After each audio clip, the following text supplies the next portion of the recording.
personal integrity is integral to what we do. Excellence, we just academically holding high standards, professionally holding high standards, and then curiosity most specifically around counselors as lifelong learners, that just as y'all are investing in graduate school as additional learning and growth, we hope that that curiosity, we expect that that curiosity will carry throughout your careers, that we as counselors get to keep learning. It's part of the beauty of our profession. So that's that. Thank you. I also, if you just noticed that the meeting is now being recorded, we told Jan we would record it and I forgot, so I just now started it. And moving right along, we have 2 tracks. We have a school counseling track and a clinical mental health counseling track. They are both 61 credit hours. Most of the core courses overlap between the 2 tracks. However, there are a few track-specific courses. So in the clinical mental health counseling track, there is the COU 520 Intro to Clinical Mental Health Counseling and COU 566 Advanced Counseling Techniques, along with 2 approved elective courses. The clinical mental health track prepares you to work in a variety of positions and settings, mental health centers, substance abuse centers, career counseling centers, hospital settings, rape crisis centers, community agency, private practice, residential treatment centers, a very wide array of settings. This program prepares you for licensure in North Carolina as a licensed clinical mental health counselor associate, and in South Carolina as a licensed professional counselor associate. If you're on the Columbia campus. One thing to just be really clear about, you don't graduate with a license. You graduate having met the educational requirements for applying for licensure. So every state has its own state-based licensure. And as you will learn in the ethics class, licensure is the both legal and ethical requirement to practice as a professional counselor. But there is an application process that you have to go through after you graduate. Dr. Gray, you want to chat about the school track? Okay, yeah, and you guys, if you look at that first bullet, it says leads to licensure by the North Carolina State Department of Education and School Counselors. So I just talked to Nicole, and I don't think we have any Columbia students here today, but we do not license directly in the state of South Carolina. I just want to say that. So, okay, and licensure for school counseling is a little bit different. You complete our curriculum. You have to pass the Praxis 2, just like what Dr. Finfausen said before. You're going to hear this 150 times in the program. So you have to pass that. And once you graduate, a little bit different, you are ready for licensure as a fully licensed individual upon graduation and passing the Praxis 2. Now that said, if this is interesting to anybody, at this point, provisional licensure is allowed with 24 hours. So you could get a job while you're in the program. And I'm not saying to do or not to do that, but just as something to think about. And I don't know who's, maybe if some of you that are thinking about school counseling could chat in there, I would love to connect with you at some point. Just really excited with our faculty that teach our school counseling classes. They do it every day, and I'm just really always been pleased with our school counseling program. But any of you I could talk to, let me know. And those are the courses, the different courses you'll take. And you would take, and we'll talk about when you take those. Those are kind of a different tiers on different campuses. So I won't even get into that, but we'll talk about that with advising. But anyway, I can support the school people, please let me know. And I guess Dr. Finfausen will move into talking about dual licensure probably I muted myself. There you go. If you are interested, if what we just described, if they both sound interesting to you, be sure to mention that in your first individual advising meeting with your advisor, which you'll get assigned an advisor sometime over the summer, and we'll start to set up those meetings. There is a way to do that without adding that much more to the program. So the standalone track is 61 credit hours. You can do both tracks in 67 or 68 credit hours, depending on which one is your primary track and which one is your secondary or add-on track. And the benefit to doing that is that you would then be eligible for licensure both as a school counselor and as a clinical mental health counselor, and have some internship experience in both to feel like you have some experience to draw from that would help you kind of move in both directions, or either direction, or one after the other. Sometimes people work as a community or a clinical mental health counselor for a few years and then want to move into school counseling, or vice versa. So we also do the add-on licensure process as a postgraduate student. So if you were to graduate with one of these degrees, and then a few years later decide, you know what, I'd kind of like those additional courses in the other track, we have a path to do that as well. And I just want to clarify that it's not a dual degree, that you graduate with one degree, but where it's noted on your transcript that you've met the educational requirements for licensure for the additional track. So you graduate with the degree in your primary track. Yeah, we've been in discussion about making that a certificate option so that you have something tangible for that add-on, but that is not in place yet. A few just advising tips and guidelines. Work in graduate studies is significantly different than undergraduate studies in terms of the workload and the expectations in a 3-credit course. We consider 3 classes in the fall and spring to be full-time. We don't recommend you taking more than 2 classes at a time if you work full-time. So most of our students who work full-time are doing 2 classes at a time, spring, summer, fall. That's considered half-time study, but that's also the minimum of what's required if you're taking out federal loans. We really don't recommend students taking more than 2 classes in the summer, regardless of whether you're part-time or full-time, because summer classes are more condensed. Their summer classes are 8 or 10 weeks instead of 15 or 16 weeks in the fall and spring. And so it's just a much heavier workload to manage. Once you set your plan, when you have your initial advising meeting with one of us, we kind of lay out your advising plan for the full program.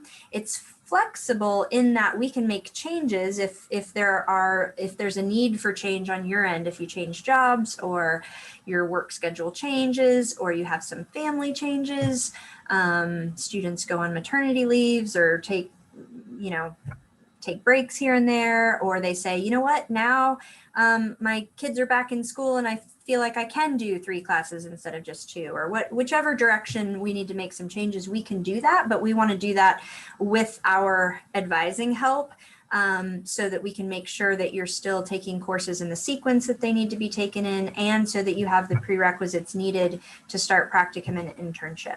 So if you make any changes to your plan of study, once that's been set with your advisor, just be sure to touch base with whoever that advisor is to run those changes by them. We also encourage you to save your electives for later in the program. All of the core courses are needed before you take the comprehensive exam, which is a requirement before moving on to internship. And in order to do that, you want to kind of front load your core courses and hold off on electives.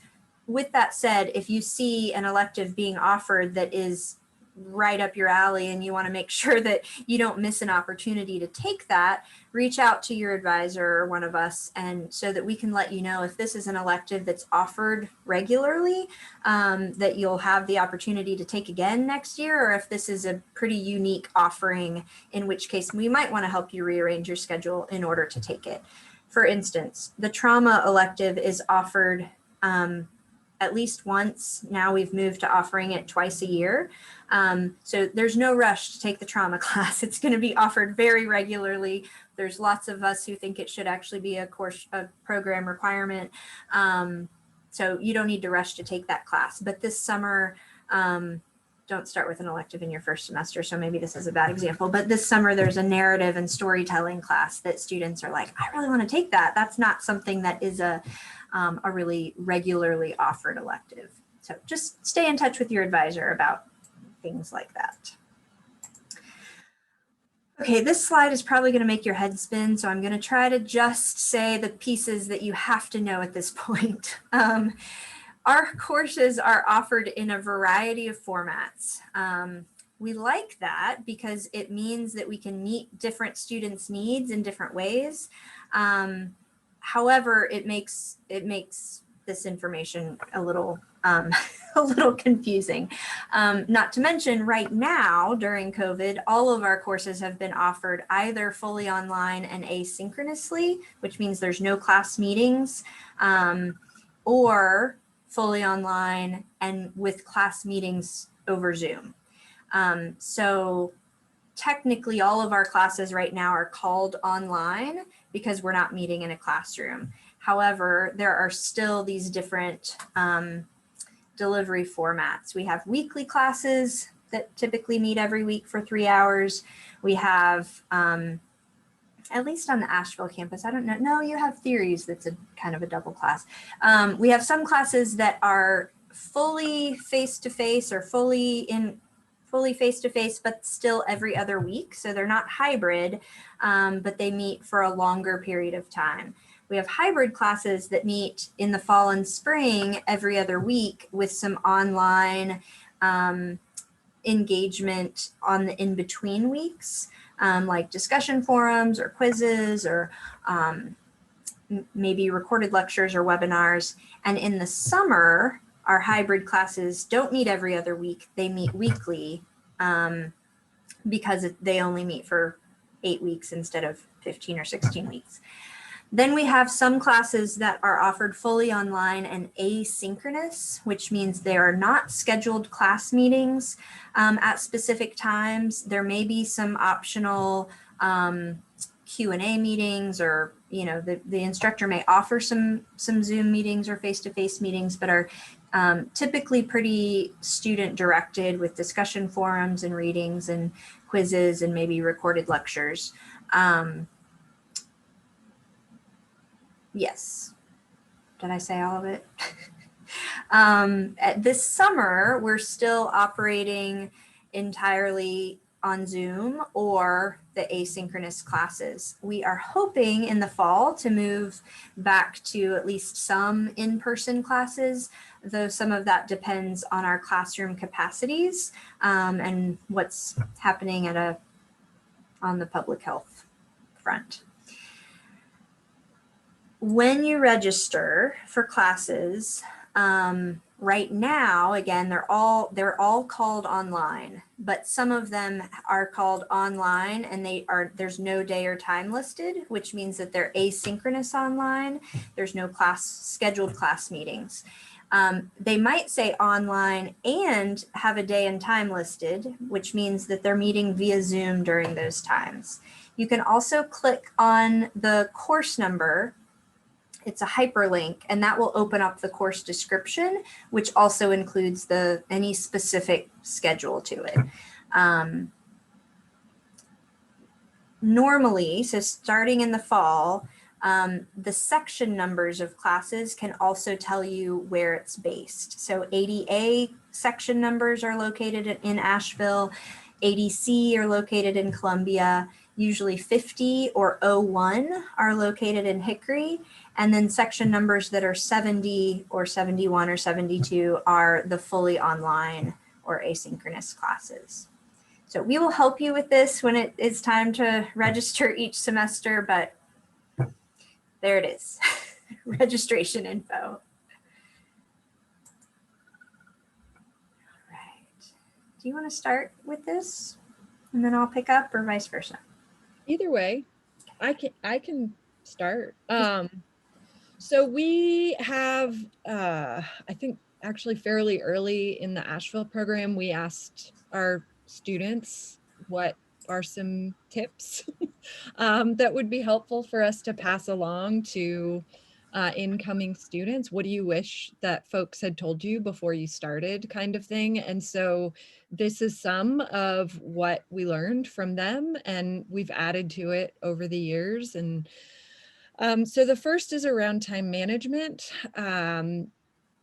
Because as Dr. K was saying, workload is different for grad level classes versus undergrad. Part of how that gets calculated of why 3 classes is full time is because of what we've found is pretty typical for a workload for 1 class. When you're spending 3 hours a week in the class, you should count on an additional 6 to 9 hours outside of that 3 hours in class of reading, of reviewing the class materials, of working on assignments. And that range of time will be dependent on you as a student and whether you can read something once and you've got it, or if it takes you a couple reads. Some students, that's more of the process that they learn to expect. It might also depend, and your relationship to that reading process might depend on the class. Like if it's a class you're really passionate about, you want to read it 3 times. So there's that part. There's also differences in the timing in the semester. Like the first couple of weeks of the semester, you won't have as many actual written assignments or projects due. So that 6 hour per class would probably be pretty fair just to do the readings. But then as you move into having assignments due in addition to the readings, it could and will move more to that 9, maybe even more hours per week, especially as you get to midterms and finals. So what's reasonable for you depends on what you have going on in your life, what additional responsibilities you have. Dr. K mentioned that we generally advise 2 if you're working full-time or have a lot of personal responsibilities outside of school. We encourage you to plan ahead to once you get your syllabi for your courses in a semester, to really map them out on a primary calendar where you can look ahead to which weeks are going to be. It's often just with the flow of a semester that there will be weeks where things are due for multiple classes. So planning ahead means you could start working on one paper well in advance so that you're not feeling that overwhelm as much the week that they're both due or all due. Yeah, technology fails, and make sure that you're not waiting till the last minute because of losing documents. Make sure you're saving multiple times and in multiple places. As someone who lost their dissertation data, I always offer that as a horror story. Don't let that happen to you. Save yourself the stress by saving things. Yes, and also planning ahead for support around paper writing and research.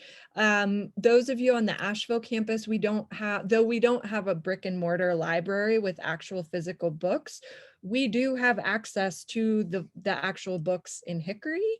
And if you want them, they will be sent to Asheville for you, but that delivery process takes a little bit of time. So you want to do your research, get your resources as in advance as possible, plan ahead.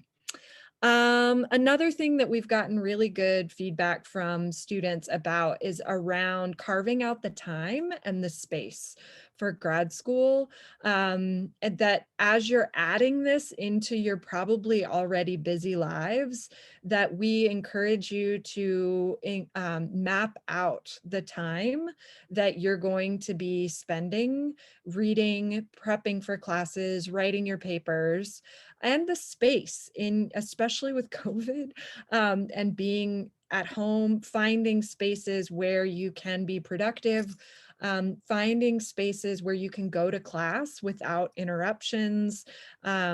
These are important conversations to have when you share space with others, so that everyone can be on the same page about your learning and your environment. Yeah, I already said that about saving. Finding your own organizational system. We're all different. I'm a color coder. I know if people looked at my desktop, they'd be appalled, but I've got a system of where things go. So just encouraging y'all to come up with those systems for yourself as early as possible. Play around with them this first semester to see what works, and don't be afraid to switch it up if needed. And I already said about technology. Can I add something there about saving resources? I don't know what y'all saved from undergrad. I know I saved everything for a while and then got rid of all of it. But in this program, as you are preparing for a career in counseling, the resources and the articles and the handouts and the intervention strategies and the reading list that you're going to develop for yourself for all the stuff that you don't have time to actually read, but you want to later, you're going to want to access all of that. Hopefully you are building a resource, you're building a bookshelf of things that will be supporting you in your practice for years to come. So for that reason, I would say that the organizational system matters a little bit different than maybe it did in undergrad. Also, as you're developing your areas of interest and your theories of interest and populations of interest, and you gather articles for one assignment, there may be another paper or assignment in a later class that you're going to want some of those same resources for, and so you're going to want to be able to access those. I think I'm being repetitive now, so. I also, as a note about saving things, I know in undergrad, I didn't save any of my textbooks, maybe a couple, anyway. And I have all of my textbooks from my master's program on my shelf now, not just because I teach, but also I would as a clinician too. And so I know with electronic textbooks, renting can be really tempting, and by all means do what you need to do, but know that if it's a class, these books are part of your professional library. And so just be thinking about that as you're thinking about the format that you want for your textbooks especially in your core courses.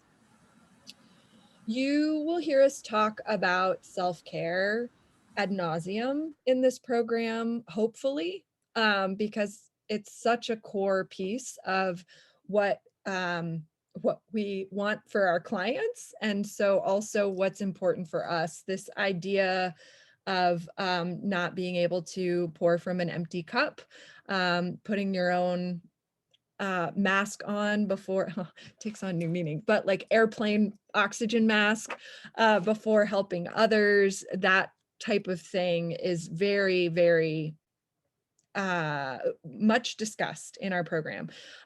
Finding the things that work for you in your self-care. So some of the things that students have said are helpful around this are thinking about what is currently on your plate. Dr. K always uses a Thanksgiving metaphor, like the Thanksgiving plate, and how you just keep piling it on and it's all delicious, like everything you're doing, although maybe you put the green beans on because you know you're supposed to, but you're about to add grad school on the top of what I mentioned is probably already a fairly busy plate, or busy plate, and so full plate. And so finding what can you take off your plate, even just for the couple of years that you're in school, how can you create some space? Yes, reprioritizing. And again, learning to say no. You can't be everything to everyone. Some great advice I got at the start of my doc program, actually, but I think is just as relevant for a master's student is um, that it's time. I was told, think of this as your selfish time. It's time for you as people who are generally caretakers and caregivers, that this is your time to invest in yourselves, your professional development, your professional skills to be even better caretakers and caregivers once you graduate. So for me, this involved having conversations with friends who tended to see me as the shoulder to cry on of, that's great. I love being that. And for this few years, we might have to change our phone call schedule to once a month instead of every week. Or I might need to say, no, I can't talk right now. So just preparing those folks around you who depend on you, that level of dependence and reliance might need to shift a little bit over these few years.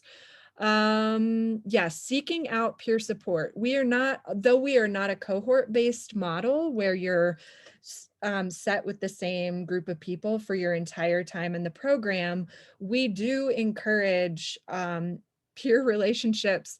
Y'all are going to be colleagues, and so we want you to begin forming and maintaining, developing those relationships, supporting each other through tough assignments, helping remind each other of what's due and keeping track of things, study groups, working together. And social connection, which in COVID land is even more important and in some ways trickier and in some ways easier in that we can just Zoom. So we just encourage that in whatever degree of social connection feels helpful for each of you. Yeah, carving out time for stress relieving activities. If you don't carve it out or plan it and schedule it, it will get eaten up.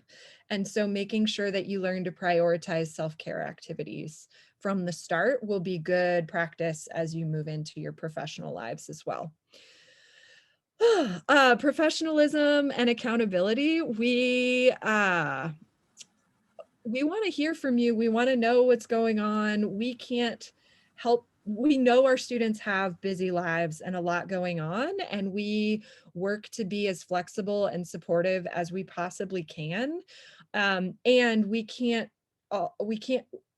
help what we don't know. And so as you all encounter stressful life events, in order for us to be able to offer extensions or flexibility around assignments, additional support, we need to know if something's going on. And so we encourage communication through email.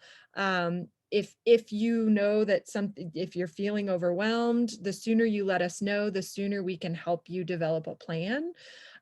You will be taking classes from counselors. And so we tend to be empathic and understanding and compassionate humans. We do our best to model that and live that. And sometimes we can't even get away from it when we try.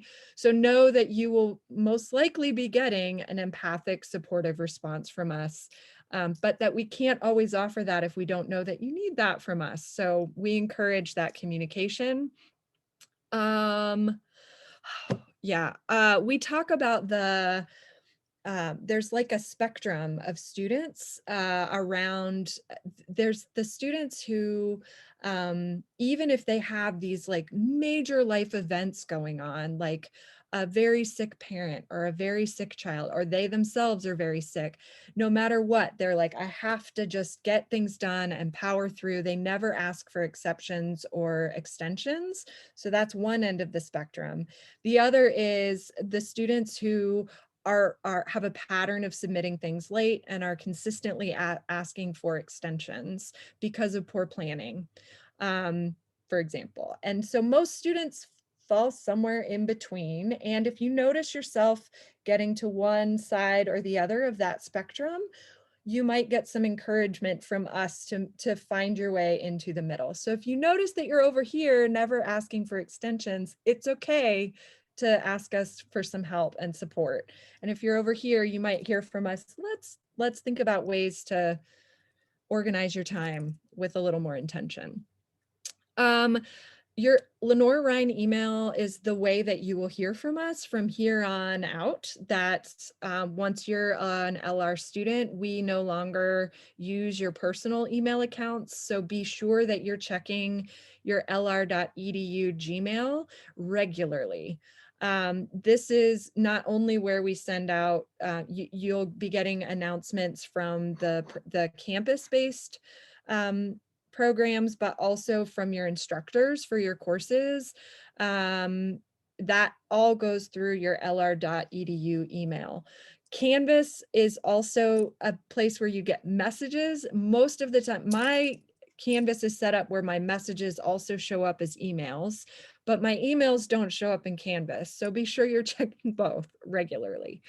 And make sure that your settings in Canvas are set to get the announcements from your professors. That's where I would go on and say class is canceled tonight, or hey, I forgot to mention this reading, or hey, pop quiz that you have to do before you come to class. That last one probably won't happen, but like if I'm going to cancel class, I want you to know so you don't show up. And that's how I get those messages to you, is through Canvas. And if you don't have the notifications on, you wouldn't know. Yeah, so make sure those are set. Get to know us. We want to get to know you. We are a very student focused program where we want to know you, of course, as students, but also as people and as developing professionals, and what your short and long-term career goals are. We want to be able to support you both professionally and personally in order to be successful in grad school. Ways to get involved are listed there. I think we have a slide on Yeah, we do. later. And this last one I'll let you take, Okay. Dr. I know you wanted to. Yeah. Thank you.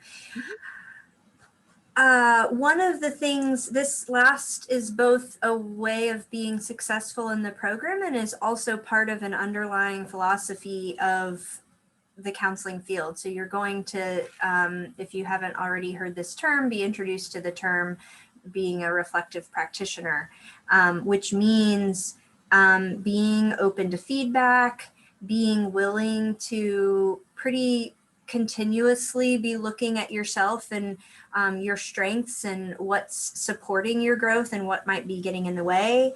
And this also means working on your own stuff. So it is really important that counselors and counselors in training are aware and committed to being aware of what's going on that might be helpful or a hindrance in working with clients. So personal growth in a counseling training program isn't just because we care about you as people and want you to have personal growth, which we do, but that personal growth is also really tied to your professional growth as your identity as a counselor is developing. I don't know many counselors who wouldn't say that their counseling training program was a transformational time in their lives, that they were different at the end of it than they were at the beginning. Not to say that your core of who you are is going to be different, but that that this training process really does have a way of kind of turning things inside out and upside down as you're challenging your personal biases and assumptions and the way your perspectives and worldview in order to be a culturally competent counselor and be able to work with any client who walks in the room in an ethical and effective way. So that doesn't mean just learning the skills and the techniques and the interventions. It doesn't mean just learning how to do counseling, but it means learning how to be in the counselor mindset and to be a reflective practitioner. That goes back to what Dr. J said about being a lifelong learner. It also means being a lifelong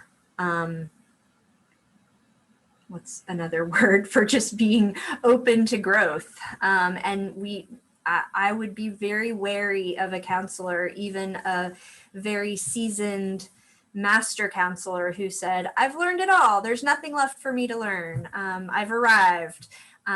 Be very scared of of a counselor who says that, because we pretty much all believe that we don't have it all together. We can't arrive, and there's always more to learn and grow, and that means being open to that. And so we as a program and as faculty members are committed to supporting you in that growth.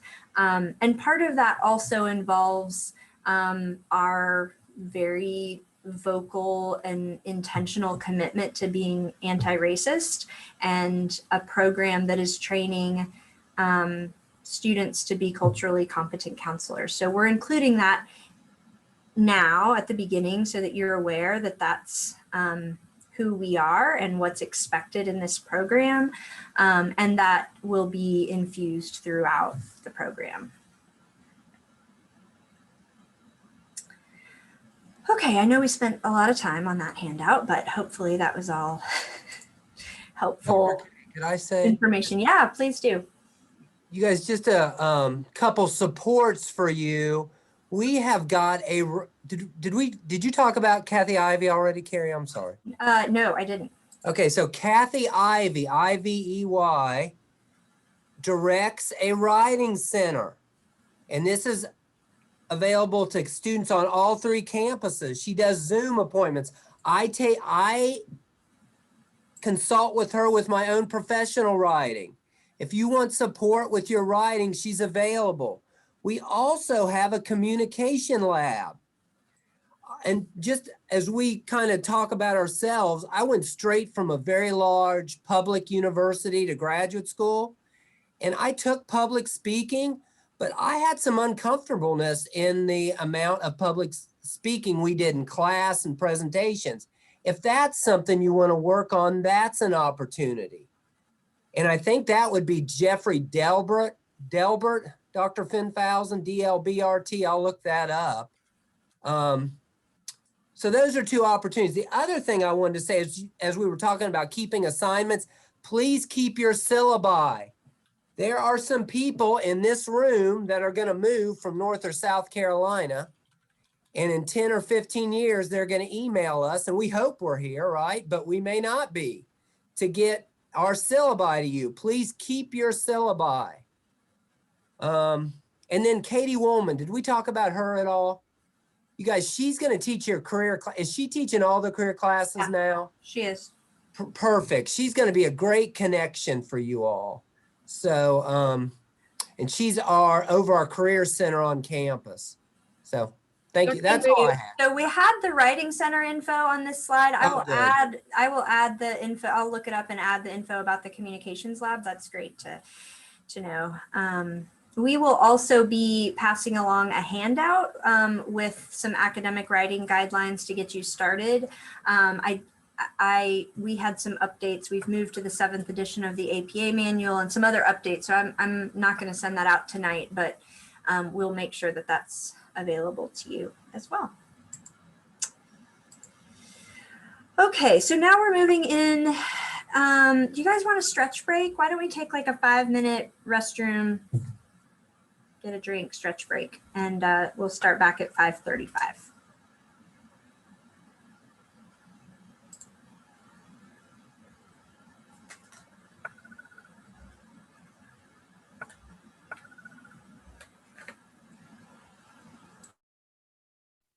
Could I ask a quick question to one of you?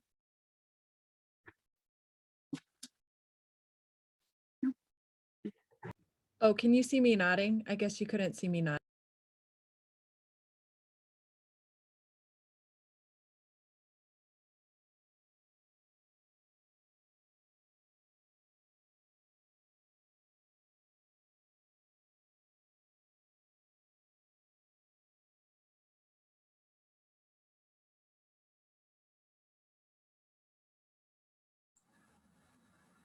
Okay, welcome back.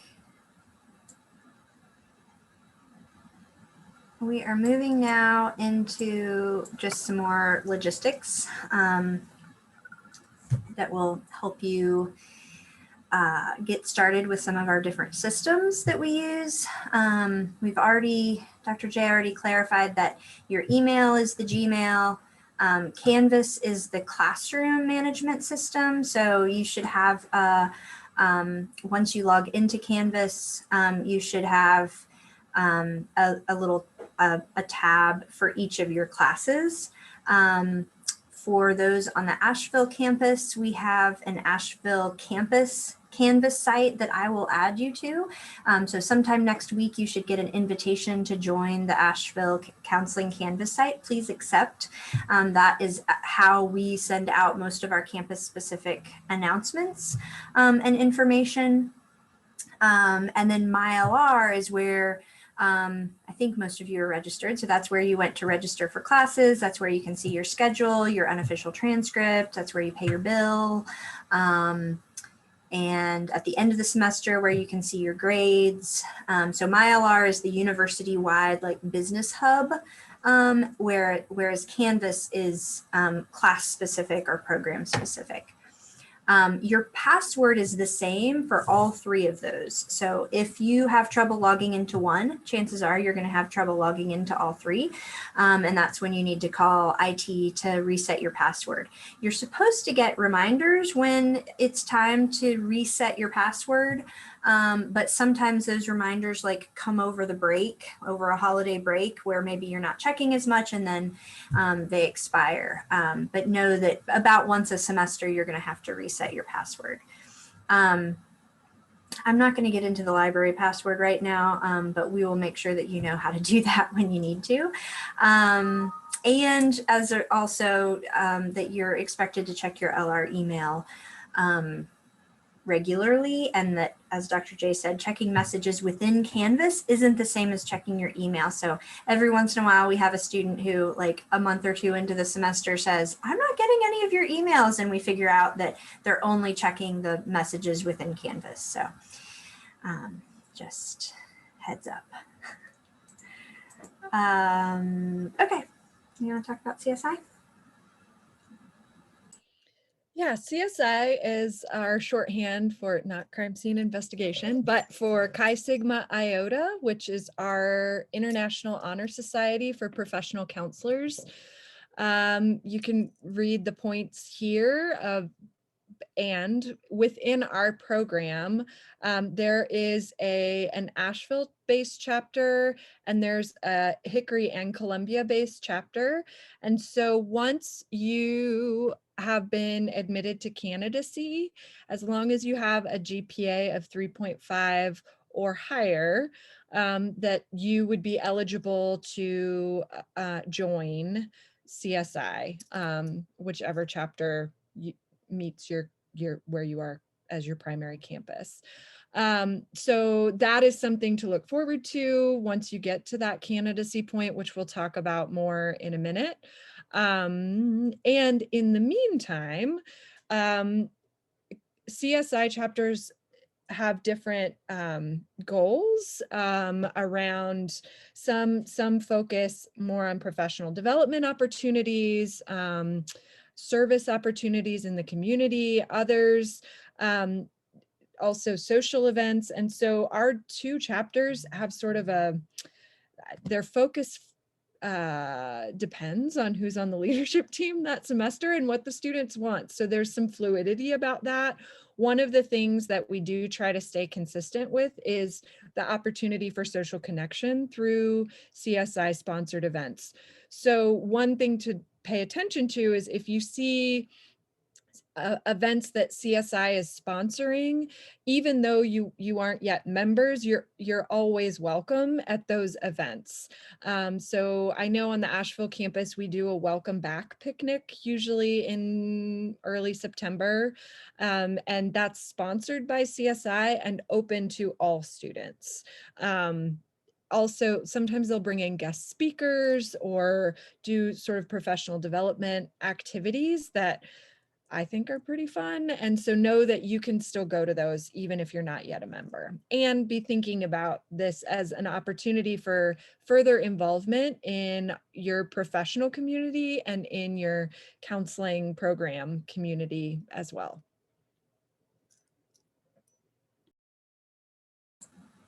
Okay, so these next couple of slides are about the standards in our program. We have a slide on academic standards and one on non-academic standards. So these, for the most part, are pretty consistent across graduate programs at LR, but a minimum grade of a B- must be attained in all coursework in order to earn credit for that course. In order to pass the course, basically. If a grade lower than a B- is earned, then the student will be asked to retake the course. And also a cumulative overall GPA of 3.0 is expected to be maintained throughout the program. If there's a course that falls lower than a B- or a GPA falls lower than a 3.0, then students are put on academic probation. We would want to have some more advising around maybe your course load and what kind of some of the things we talked about earlier in terms of what's on your plate, and perhaps have a development or remediation plan in place until you're able to bring your GPA up over the 3.0. Another important academic standard is around academic integrity. Every syllabus that you'll get in this program has a section on academic integrity and plagiarism, and the consequences for plagiarism include certainly failing the assignment could mean failing the course and could lead to dismissal from the program. So we will be also talking early in the program about what that means, and APA formatting and appropriately citing your work is a big part of that. And making sure that even making sure that the work that you're submitting in each class is new work and isn't work that you've previously submitted in a different class. I think the academic standards are pretty straightforward. There's probably nothing too surprising on that. However, our non-academic standards, I think, are pretty unique in terms of what is expected in a helping profession versus maybe different other disciplines. So as you can imagine, there is a need for people who are going to be mental health professionals to be operating ethically and effectively and have a level of emotional and mental stability themselves, a level of self-awareness and insight. And there are some characteristics and qualities that are expected and part of the standards of what's needed in order to be an effective counselor. And some of those include being committed to personal growth. There's that term again, personal growth and professional development. Demonstrating appropriate social skills and interpersonal skills, being genuinely concerned about people, having care and compassion for others, demonstrating emotional and mental stability in interactions with others. So part of this, maybe an example of what a lack of emotional stability might look like, is being especially emotionally reactive to feedback or to topics in class, or to anything that indicates that there might be some personal work that needs to be done. And the ability to give and receive constructive feedback. Feedback is a really important thing in our program.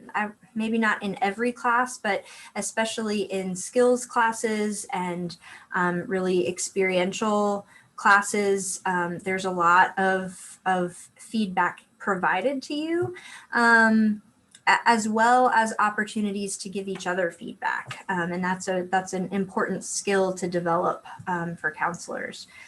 And another non-academic standard is generally using skills and techniques that are accepted by the counseling profession. So we're going to talk about, and there are integrative and alternative and holistic approaches, and there are those approaches that are generally accepted in the profession, and then there are things that are not part of the scope of practice that counselors operate under. So for instance, you might enjoy the practice of astrology, and that's fine on a personal level. Astrology is not a generally accepted practice within the counseling profession as a mental health intervention strategy. Does that make sense? Can I add one Sure. thing about the emotional and mental stability that Sure. we also like to, I think that language can be a little bit confusing or intimidating, that we don't want you to think that we think that you can't have emotional struggles, or that we don't have emotional struggles in our own lives. So it's not that we expect you to not have that. It's more that we want you to, we need to have an awareness of when our own emotional struggles are getting in our way of being able to be effective in this work. And so that's what we mean by that. So, and that you may be activated by things that come up in classes. That's, I think, a fairly frequent experience for students to feel some activation of like, well, this is interesting. So I want to normalize that, and being able to have an awareness of that, like, oh, I need to take this to counseling. Like, this is something I need to spend some time with. That's the expectation, not that that doesn't ever happen. That will probably happen at some point. So thank you. I am glad you added that. One of the things that I say every single time I do an evaluation of an intern, which I do at every semester with every student, there's this item on the evaluation form of emotional stability and self-awareness. And what I say almost verbatim every time is, I don't believe that as counselors we're expected to be at 100% every day of our lives, because we're human and we have our own stuff. I do believe that as counselors we are expected to have a higher level of self-awareness about our emotional status, and be willing to ask ourselves, what's standing in my way? Can I do this work effectively today? And if not, what needs to happen? Do I need a mental health day? Do I need a vacation? Do I need a new job? Do I need to seek therapy or supervision, or reevaluate my self-care strategies? So it's the self-awareness piece that is most important.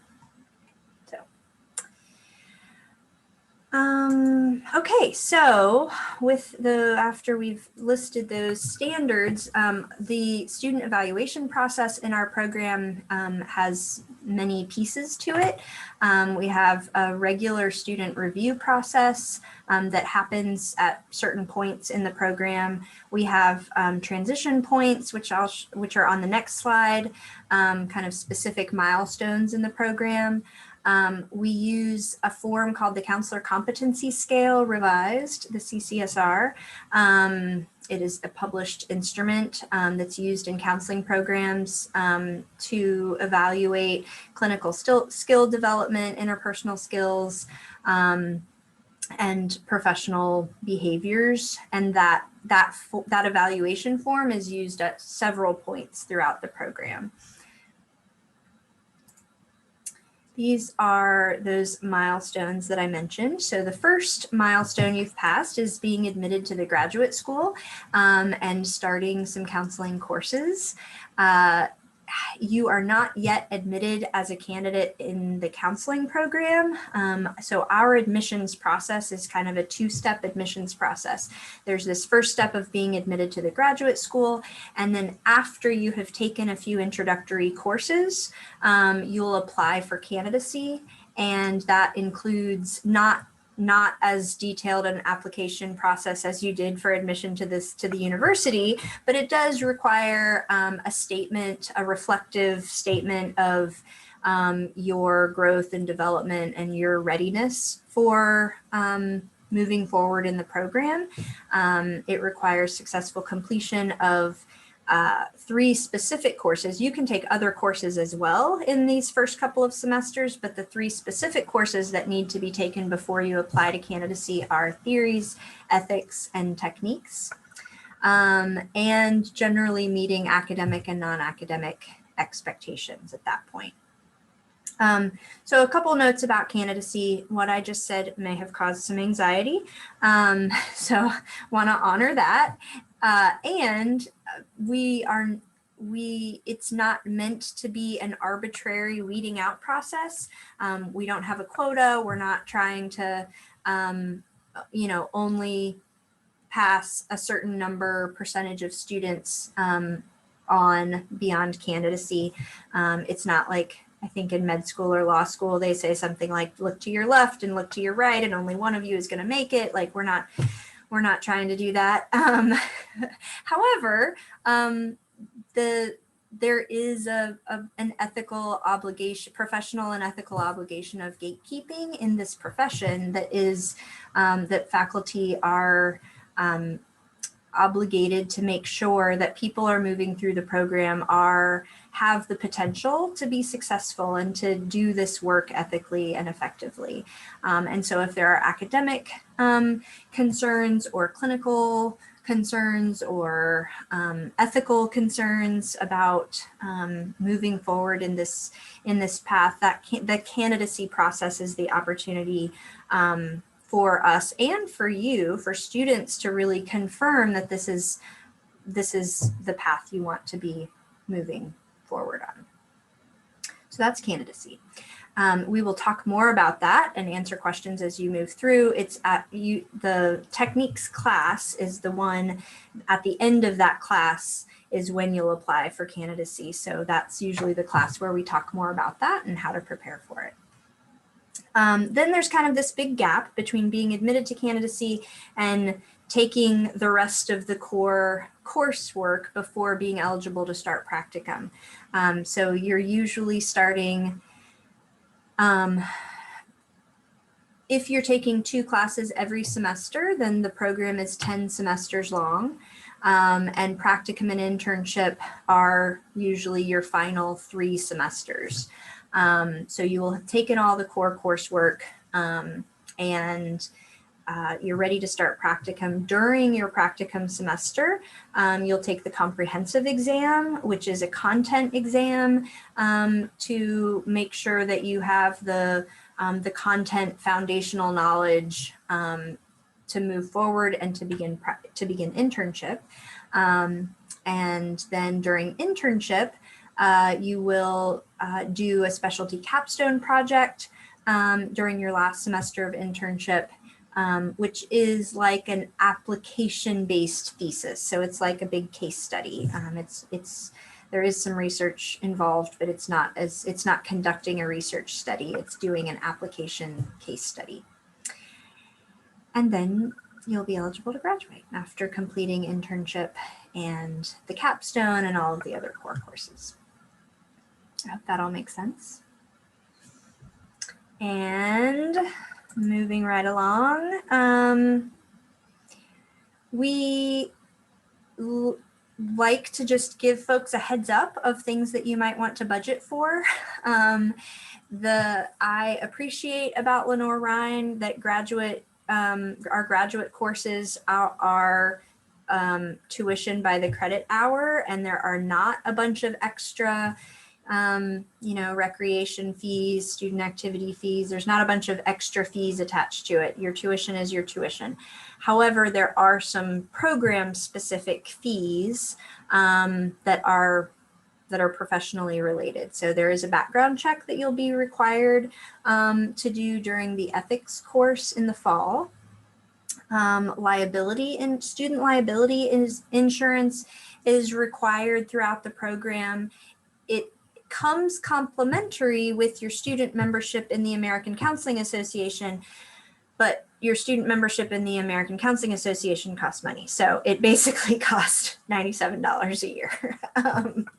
However, it's great to be members of the ACA, or American Counseling Association, because there are a ton of resources on their website.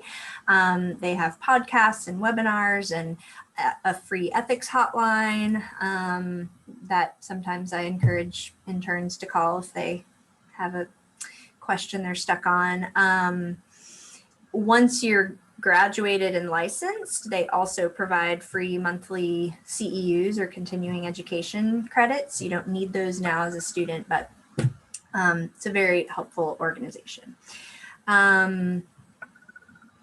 We have a thing called Tavera in our program that is a, basically it's a database for our program assessment process. It also serves as a portfolio for you, and it's kind of the central hub for the documentation that is needed throughout the program. So you'll submit your background check to Tavera. You'll submit your practicum and internship application and all the documentation that goes with those field placements in Tavera. There are a handful of key assessments in certain courses that are kind of assessment points through the program, and those key assignments get submitted to Tavera.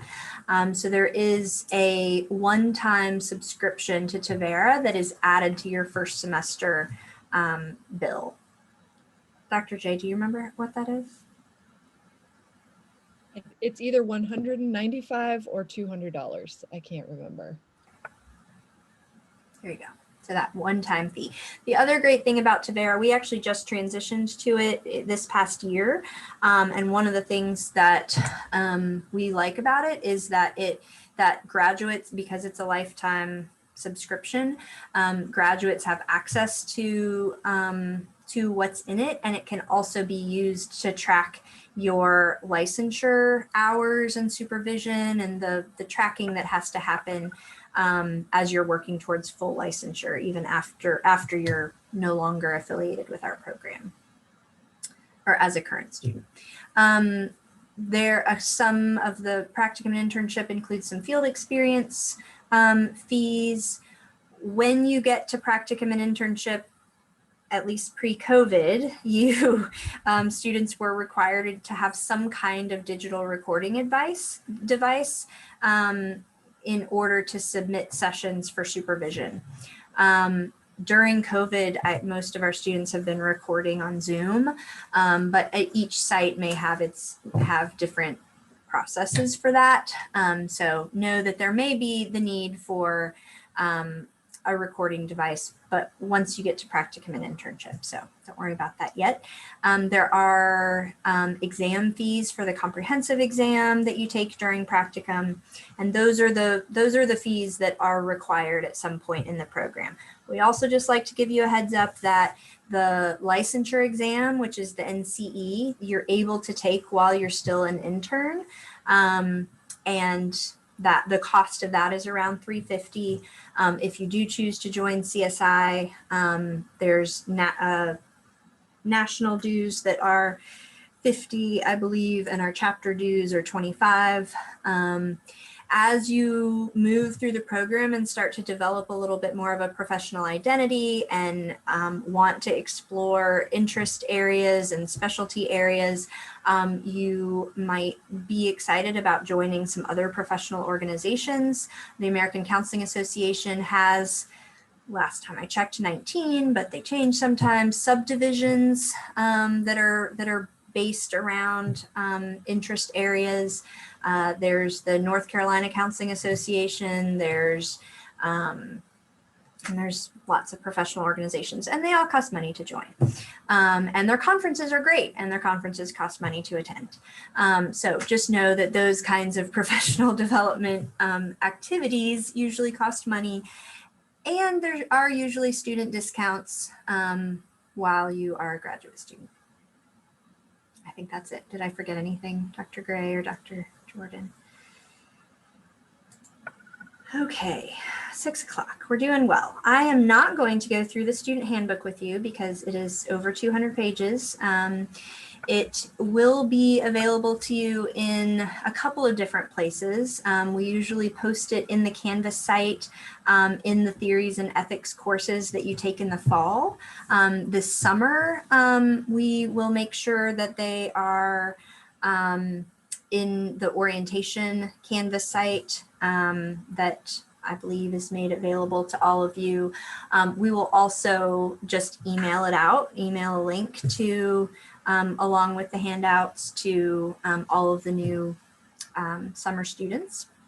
But the handbook includes all of these things, policies and procedures and information about candidacy, information about the student evaluation process, about all kinds of resources that are available to you. It includes the plans of study for school counseling track and the clinical mental health track. It includes some information about practicum and internship, and we also have a separate practicum and internship handbook that provides even more information and information about the CSI chapters.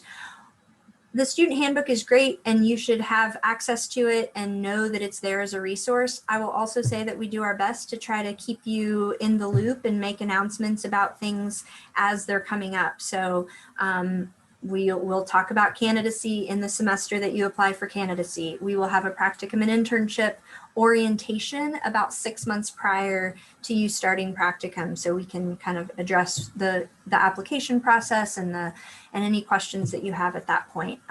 So we do, despite all of this information that we've provided you tonight, we do also try to give you the information that you need when you need it throughout the program. And I think that's it. We actually finished a little bit early. Questions or comments? Must not have been quite as verbose as we usually are. I have a couple Believe it or not. questions. Okay. When you were talking about Tavera, is that the portfolio fee? Yes. Okay, that's $195. Perfect. I Thank you saw for it. confirming that. They had told me about it earlier. Yeah. And what were you saying about, I'm sorry, I was trying to take notes and I missed it. You were talking about the liability insurance. Yes. That's $97. Your ACA membership, last time I checked, was $97 a year. Okay. For Okay. students, and that comes with student liability insurance through the program. Okay, that's where I missed what you, okay. Yeah. I got that. And will we know about the other book? I know we got an email about one book from one professor, but I haven't received anything from the other one. Okay. We have a textbook list for all of the summer and fall classes. Okay. So if that wasn't already emailed to you, we will include that in the follow-up email that we send out and or into the orientation Canvas site. Okay. I don't know if we got that other one, but I'll look. I didn't see that email about the textbooks. Okay. I will make sure that gets sent out by Jan for Asheville students and Nicole for Hickory students. Unless I might have missed it, so I'll go back and look. But thank you. Yeah, no problem. And the liability insurance, just so everybody knows, you'll get instructions on how to join the ACA, to join the American Counseling Association in ethics class, I think. So that's not something y'all need to invest in until the fall semester at the earliest, but just something to plan ahead for. You can go ahead if you want to join and are just really excited about it. It's at www.counseling.org is the ACA website. And just make sure that you're signing up for the student membership. You'll know because the professional membership is a lot more expensive. There's something else I was just going to say about, I am happy to pull up Canvas right now too, just to kind of show it to you and show you You what don't get that that looks in the like. major, in the main orientation. I saw it on Oh, the you did. agenda. So do you all feel good about okay about Canvas? Good might be Just how to stretching. log into it. Okay. Yeah, I saw it on the agenda and was like, oh, we're good. Other questions? I did put in the chat box that I know I haven't yet published my summer class on Canvas yet. So if your instructors haven't published it yet, the little square won't show up on your dashboard until your instructor publishes it. So don't worry too much about that. If you have questions about your classes, you can always reach out to the instructors by email. And if you don't know who the instructor is, you can reach out to one of us and we can help connect you with them. And I know my hope is to get mine published tomorrow. So students have the weekend. It's for a Tuesday night class. So it gives them some time to review Canvas and start the readings and all of that. For summer classes, it depends on what you're taking. If you're in fully asynchronous online classes, then there'll be deadlines and weekly requirements, but you do them on your own time. If they're synchronous, then you have a set time that And we can tell you that now if you want to tell us what. So if you're in the development or career or testing and appraisal classes, those are all fully online and asynchronous. So there are not scheduled class meetings. If you're in the intro to clinical mental health class or the intro to school class, those have a weekly class time. and a between weekly online module. Yeah. That's summer. Did I miss any classes that any first semester that any of you are taking? I think those are all okay. And I put our email, the 3 of our email addresses in the chat if you have questions you want to follow up with. And Erin, yes. Sorry, I just saw that. I should type it. Sorry. Yeah. So the all summer and fall new students, all new students who start in the summer and fall will take theories and ethics in the fall. And those are prerequisites for the techniques class, which then you would take in the spring.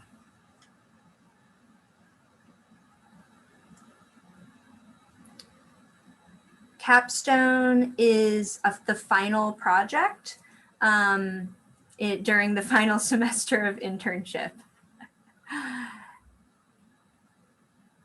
And we will certainly share lots more information about that as it gets closer. We try to be developmental in how much we overwhelm you with information like that you need to know that that's a thing, but you don't need to worry about the details because if we offered them to you now, nope. So we'll overwhelm you with those when you're ready. Promise. I have a question. Sure. When do we find out who our academic advisor is? Dr. J and I will split up the Asheville students sometime next week and send an email out about that. Dr. Gray, do you want to answer for Hickory? Yeah, I guess I'll just check the list and if you're in Hickory, you'll either have Cherney, Bacillus, Gray, or Swindle. So once I have the final list for summer, I'll Just split them send up. that out to them. So, and then, well, nobody's here from Columbia, but I'll connect with those students. Okay. Thank you.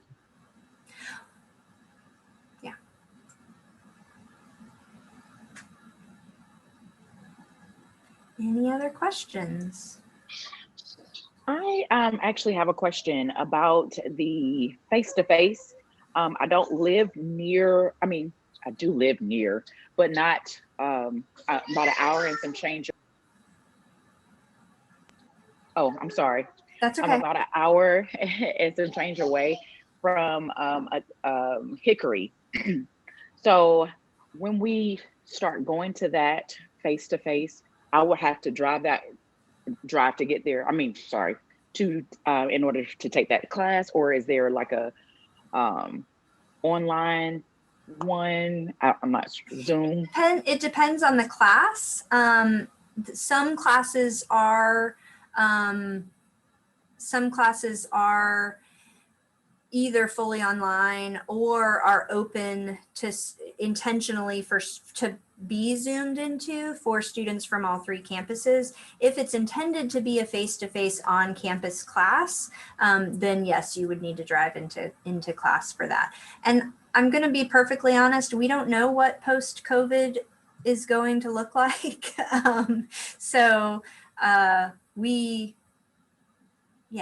I'll just leave it at that. We don't know, but go ahead. I may be saying what you're about to say, which is, I'm going to say two things. One is that our students have said over the last 3 semesters that we've had students that we've never seen the bottom half of them because they started last summer and we've been on Zoom since last summer. So, and even there are a number of the students who have started here in the last year have said, I'm really pleasantly surprised with how connected I feel to my peers and to this process, even though we're all doing this on Zoom. So on the one hand, I want to say it's working better than any of us expected. On the other hand, I want to say counseling is a pretty interpersonal, interactive, relational thing to learn how to do. And we're all really excited to get back to doing that in the same room together. So it's a little bit of column A, a little bit of column B. And I think that there are some benefits to being able to connect in this way. And looking forward to connecting in person too. And that we aren't a fully online program, so you will have to come to campus at some point. We do work with students who we know have long commutes to try to make it like where you're only coming one night a week, or where those are spread out in your week if it's 2 nights a week, or they're back to back. So like we've had students commute from really far, and so we work with you, and you will have to come. Sometimes. At some point. Some of the reasons that we like the hybrid or every other week classes is because you can knock 2 classes out on one night. So like our group counseling and advanced techniques, for instance, in the fall will alternate on Thursday nights. And so that's one way that kind of helps people's schedules. And Chastity, if you're doing mental health, I don't know if you're doing mental health counseling, but theories, are you doing school? Yes, sir. I plan to do school, but you guys good. convinced That's me good. to kind of do a little bit of both. I love school, so I'm not trying to. Okay. But we do the same thing. We'll have 2 classes sometimes that meet the same night, extra weeks. We really, we've tried to respect that as much as possible, and it's been a real positive piece of our program, I think, on all 3 campuses. So, okay. Other questions? Well, I'm happy to hang out for a few more minutes if there are more questions. Otherwise, thank you all for your time and welcome to Lenoir-Rhyne. And we look forward to getting to know you all and working with you over the next few months and years. So thank you. Thank you, guys. I always say at the end of my classes, you're welcome to unmute yourselves to say goodbye. Just helps me feel better, honestly. Just to Yeah, thank you guys for your time. Thank you so much, everyone. Thank you. Welcome. Thank you. Thank you. Y'all. Thanks, Myra and Carrie. I gotta go. Thanks so much. Fine. You're welcome. Bye, Neil.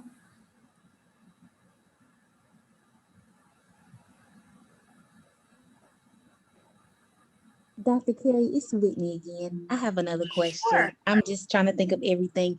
That's fine. The format is APA, you said, correct? For writing, yes, we use APA writing style, and we as in the world, I guess, who uses APA is on the Right. seventh edition of that. Okay, that's what, okay, Yeah. 7th edition. So it would probably be good for me to get that book. Oh, there you go. I was just looking it up. Okay, so the manual. I Yeah, should get we're on the okay, 7th APA edition manual. 7th edition And manual. that what Dr. J has with the spiral bound is really nice, because when you need to have it open in front of you while you're typing or doing something else, it will stay open instead of Mhm. flipping shut on you. So Okay, pro tip. good, because I graduated from LR like in 2011, so it's been a while, and I don't think that format was the same then. So I'm just, trying to make sure I get everything covered. And you said that you will send us we can look on campus or Canvas for the classes and the books. For the book. For the book. Yeah, if I'm happy to just email it to you right now since you're asking for it, but I'm also going to make sure that I already did actually sent Jan an email. Is everyone left here Asheville students? I'm actually You're Hickory? I'm Hickory. Okay, Yes. I'll make sure to forward the handouts that I just sent to Jan to forward to Nicole Okay. Simmering, and make sure that she gets it out to all of you. Okay. That sounds good. I can do that. Okay. Thank you all for your You're help. very This was welcome. great. Welcome. Y'all have a good evening. Thanks, you too. Thank you. Bye-bye. Let me go ahead and stop the recording. Fine.